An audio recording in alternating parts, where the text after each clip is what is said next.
시청자 여러분 안녕하십니까. 할 말은 하고 깔 것은 깐다 인터넷 팟캐스트의 영원한 제작국장 까피디입니다. 제가 약 2달 전에 이런 방송을 찍었어요. 코로나 백신 부작용의 원인을 밝혀라. 나라에서 책임을 어디까지 질 것인가, 모른 채 할 것인가, 왜 안 맞나, 이런 것들에 대해서 밝혔는데, 제가 한 2달 만에 다시 이 방송을 찍게 된 것은 이제 곧 방역 패스가 시작되기 때문입니다. 다시 말해서 이 방역 패스라는 얘기는 뭐냐면, 지금 우리나라 접종률이 한 80% 정도 됩니다. 즉 안 맞은 사람이 한 20% 정도 된다는 얘기인데, 이 20%들이 제대로 활동을 못하게끔 이 식당이라든가 헬스클럽, 사우나, PC방, 심지어 도서관 이런 것을 못 가게 만들겠다는 겁니다.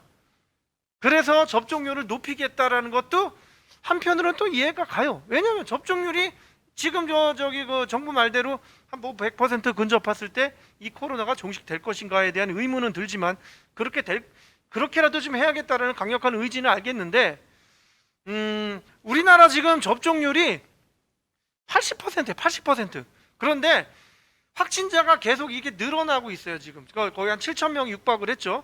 저는 이런 통계학적으로 볼 때 확진자가 얼마만큼 증가된다 이 그래프가 중요한 게 아니라, 그런 사람들 중에 미접종자는 몇 퍼센트고 접종자는 몇 퍼센트고라고 하는 통계를 냈을 때 자신 있게 미접종자가 확진에 걸릴 확률이 존나게 높아가지고 막 대진다 이런 겁을 주면은 오히려 저는 접종률이 높아질 것 같은데, 이 7천 명 중에 백신 맞은 사람들이 제가 보기에는 한 6천 명이 될 거라고 믿어요.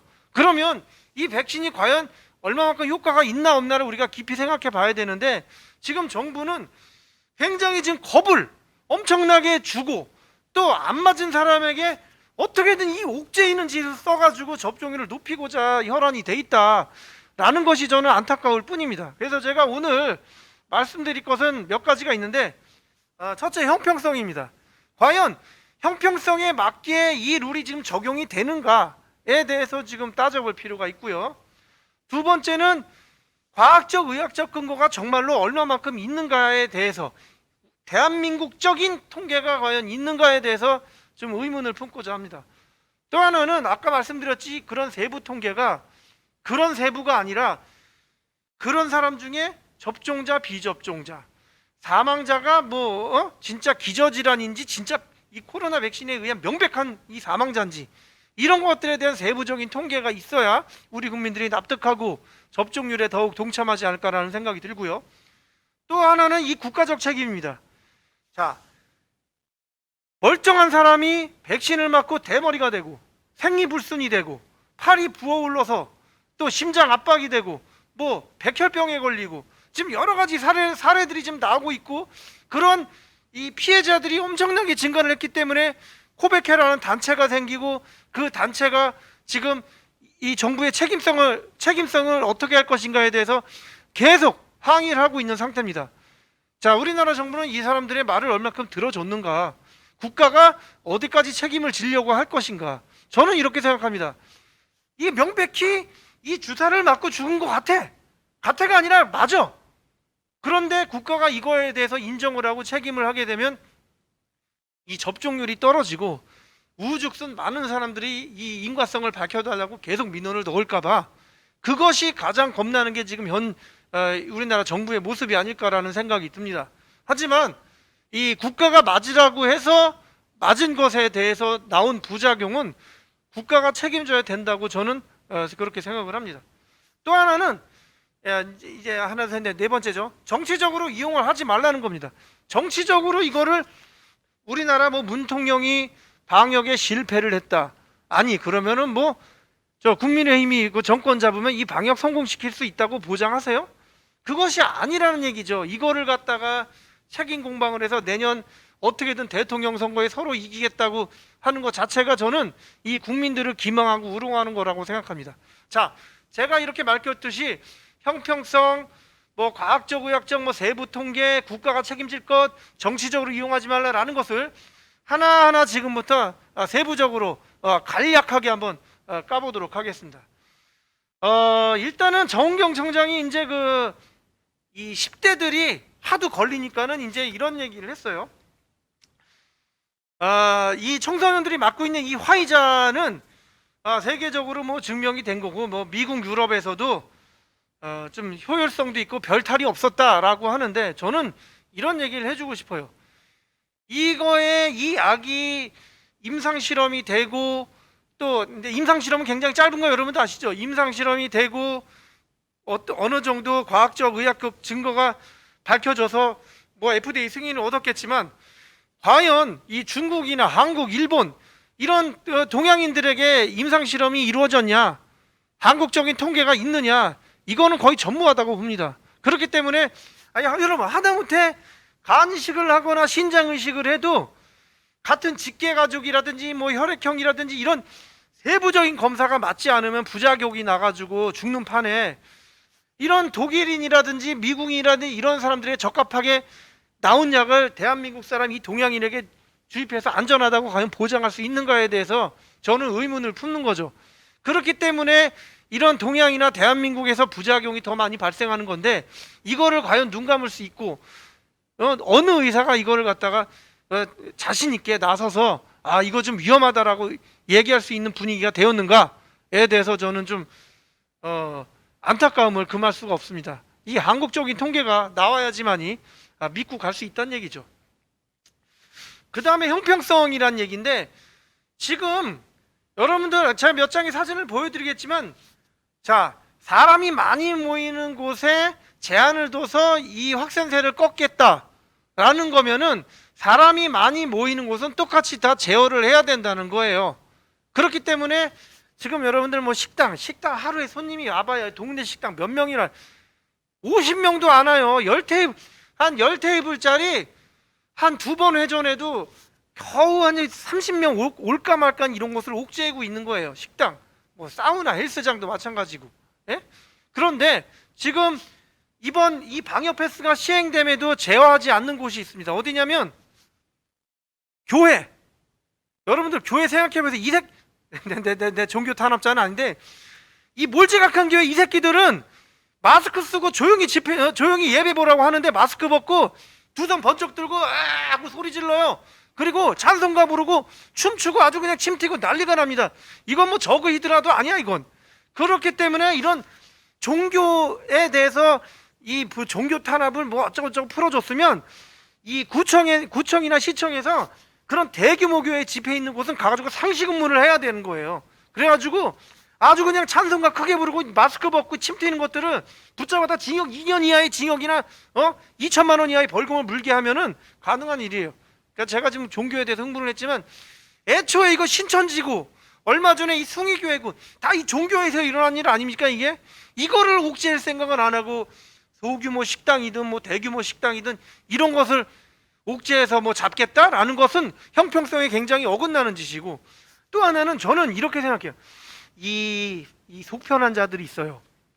이 코로나에도 금전적으로 타격 안 받고 돈 잘 벌고 잘 사는 것들이 다니는 곳이 어디냐면, 교회 가죠. 교회 가서 장로 직함 달고 헌금 50백씩 일주일에 토해내죠. 자, 그 다음에 얘네들 놀러 갈 때 어디 가요? 골프장 가죠. 예? 그 다음에 얘네들 명품 사러 백화점 가죠. 신세계, 롯데 가죠. 이 대기업 이거 다 풀어줬어. 그런데 여기서 걸릴 거라는 확률이 지금 확신이 안 서기 때문에 지금 여기를 풀어줬다라는 것은 이 정부가 누구는 죽고 누구는 살아라고 하는 형평성에 굉장히 어긋났다고 봅니다. 그걸 다 제어를 하려면 식당 사람 지금 제일 큰 게 이제 식당인데, 이런 사람들이 납득이 가는데, 아니 하다못해 그 무인 키오스크 달려있는 그런 아이스크림 가게도 다 백신 패스해야 된다니까 누가 상주해야 된다는 뜻이거든요. 이거는 굉장히 형평성에 맞지 않다. 하려면 종교시설, 골프장, 백화점 다 막아야 된다라고 봅니다. 그리고 제가 지금 신도림역 사진 하나 보여드릴게요.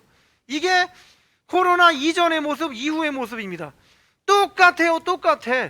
여기서 걸릴 확률이 있어요, 없어요? 그런데 신도림역 맨날 이렇게 지옥철 타는 사람이 코로나 발생한 그 2020년 구정 때, 그때부터 지금까지 한 번도 안 걸렸다. 그러면은 제가 보기에는 이 사람 많이 모이는 거 이렇게 죄는 게 문제가 아니라 이 타겟적으로 방법 형평성을 좀 다시 한번 생각해 봐야 된다라고 그렇게 생각을 합니다. 자, 코베 얘기 나오니까 잠깐 몇 장의 사진을 보여드릴게요.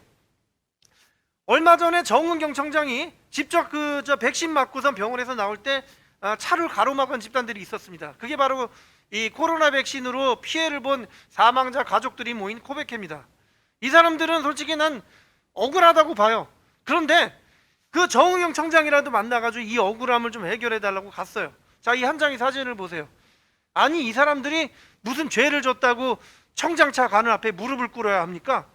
네, 무릎을 꿇린 건 아니지만 이 간절함을 우리는 알아야 된다라고 하는 이제 말씀을 드리는 거죠. 자, 또 한 장의 사진을 계속 이날 있었던 일을 보여드리겠습니다. 자, 정은경 청장이 뭐라고 대답했어요? 심심한 위로의 말씀을. 아니, 그 말은 누가 못해? 저희도 뭐 최선을 다해서 뭐 저는 이거예요. 최선을 다해서 과연 조사를 했느냐, 내지는 정말로 위로를 하는 마음을 가지고 있느냐, 이 두 가지를 정말로 가지고 있다면 이렇게 코로나로 인해서 억울한 죽음을 풀어달라는 사람에 대하여 이렇게 문전박대를 하거나 인과관계 없음을 내보내지는 않았을 거라고 봅니다. 그래서 저는 이 정부가 사실은 그거에 대해서 좀 눈 감고 무시할 수밖에 없는 이 상황을 갖다가 너무 개탄스럽게 말씀드릴 거고요. 저는 더 안타까운 게 있어요. 또 어떤 사람들은 이거에 관계없이 죽었는데 보상금이나 타내려고 좀 덤비는 게 아니냐라고 하겠는데, 지금 이분들 코베케 분들은요, 이제 뭐 영세민들도 아니고 뭐 철거민들도 아니에요. 노점 상하는 분들도 아니고, 이 중에 먹고 살 만한 분도 많고 부자들도 많아요. 즉 나라에 어떤 뭐 보상금을 요청을 해서 그걸로 이 생계비를 할 만큼 그렇게 절박하지 않다는 얘기예요. 금전적인 면에서 그렇게 지금 호도하거나 매도하지 않았으면 좋겠다는 얘기고, 자, 이분들이 이 추운 겨울날 왜 이렇게 나와 있는지를 우리 정부는 확실히 알아야 된다고 저는 그렇게 봅니다. 그래서 좀 안타까운 게 나중에 이 정경 청장한테 얘기한 게 대통령한테 말 좀 잘해달라, 그리고 고개를 계속 연신 숙였단 말입니다. 과연 정경 청장은 대통령에게 이 얘기를 했을까? 내지는 안타깝게 이 고개 숙인 이 코베케 사람들의 마음을 정말 헤아렸을까? 저는 이렇게 고개 숙이는 것도 난 코베케 이분들한테 이게 절박하면 알겠지만 이렇게 나약하게 나오지 않았으면 좋겠어요. 우리가 죄 졌어, 고개 숙이고 좀 말씀 좀 잘해달라고, 이 정도밖에 이 나약한 모습을 보이는 것들도 저는 마음이 굉장히 아파요. 그렇기 때문에 좀 이런 것들을 정부가 잘 헤아려 줬으면 하는 마음이에요. 자, 그래서 제가 이제 몇 가지를 오늘 말씀을 드렸는데 두서가 굉장히 없을 수도 있고 있을 수도 있어요. 저는 마지막으로 이렇게 결론을 내리자면 접종률이 중요한 게 아니라 맞게끔 할 수 있는 어떤 사회적인 약속, 그리고 우리 국민들이 납득할 만한 어떤 이유, 이런 것들이 선행이 되어야 접종률도 높아지고 우리 스스로가 이 코로나19에 대한 확실한 의식을 가질 수 있다라고 생각을 합니다. 제가 또 의심나는 게 뭐냐면, 여러분, 우리가 예방주사는 어렸을 때 뭐 천연두, 뭐 불주사, 뭐 콜레라, 장티푸스, 간염, B형 간염, C형 간염, 독감, 이런 거, 뭐 폐렴, 이 예방주사들 계속 여러분 맞아왔죠. 우리가 병원에 가서 그거를 돈 내고 맞든 뭐 고령자가 나라에서 맞으라고 해서 맞는 이유는 뭐냐면 안전함이 담보되기 때문에 맞는 거예요. 내가 이거 폐렴 걸려서 죽을까 봐 맞는 게 아니라 이거 맞으면 어때? 안전함이 담보되기 때문에 맞는 거예요. 그런데 이 세상 지구상에 존재하는 그동안 우리가 지금 제가 나이가 한 30년 40년 살았지만 1년에 백신을 4차 5차 맞는 경우가 있어요, 없어요? 지금 평생에 한 번 맞고, 그러니까 임상검증이 안 됐다는 얘기예요 지금. 근데 우리는 지금 4차를 강요받고 있는 거거든요. 3차 4차를. 이 강요받는 거에 대해서 여러분들은 어떻게 생각합니까? 뭐가 잘못되면 나라가 책임져 줄 거라는 확신이 들어서 맞는 겁니까? 이거 안 맞으면 일도 못하게 하고, 이거 안 맞으면 먹지도 못하게 하고, 이거 안 맞으면 생활도 못하게 하니까 맞는 거 아니냐는 얘기죠. 난 이런 강압적인 이 접종 문화에 대해서는 저는 강력하게 규탄하는 바입니다. 그래서 우리가 좀 깊이 생각해볼 문제를 같이 한번 고민해 보자고 이 방송을 찍었습니다. 이상 까피디였습니다.